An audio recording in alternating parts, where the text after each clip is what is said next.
ఉమ్మడి ఆంధ్రప్రదేశ్లో మొట్టమొదటిసారి ఎస్సీ సబ్ ప్లాన్ అమలు చేసి చట్టభద్రత కల్పించింది కాంగ్రెస్ ప్రభుత్వమేనని మంత్రి శ్రీధర్బాబు అన్నారు. మంథని నియోజకవర్గంలోని ముత్తారం, మంథని, రామగిరి మండలాల్లో మంత్రి శ్రీధర్బాబు పర్యటించారు.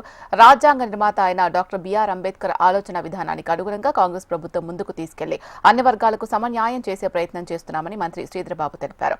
అన్ని వర్గాలకు సమన్యాయం చేయాలి అన్న అంబేద్కర్ స్ఫూర్తితో పేదవారికి మంచి చేయాలని, అభివృద్ధి సంక్షేమంపై దృష్టి పెట్టినట్లు మంత్రి శ్రీధర్బాబు వెల్లడించారు.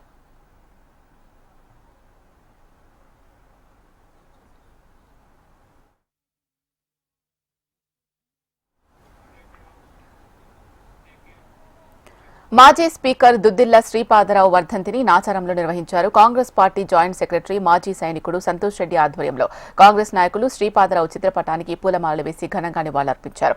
శ్రీపాదరావు ఉమ్మడి ఆంధ్రప్రదేశ్ స్పీకర్గా, పలుమార్లు ఎమ్మెల్యేగా పనిచేసి అన్ని వర్గాల ప్రజలకు ఎనలేని సేవలు చేసి ప్రజల గుండెల్లో చిరస్థాయిగా నిలిచిపోయారని సంతోష్ రెడ్డి అన్నారు. ఆయన సేవలకు గుర్తుగా ట్యాంక్ బండపై విగ్రహాన్ని ఏర్పాటు చేయాలని రాష్ట్ర ప్రభుత్వాన్ని కోరారు.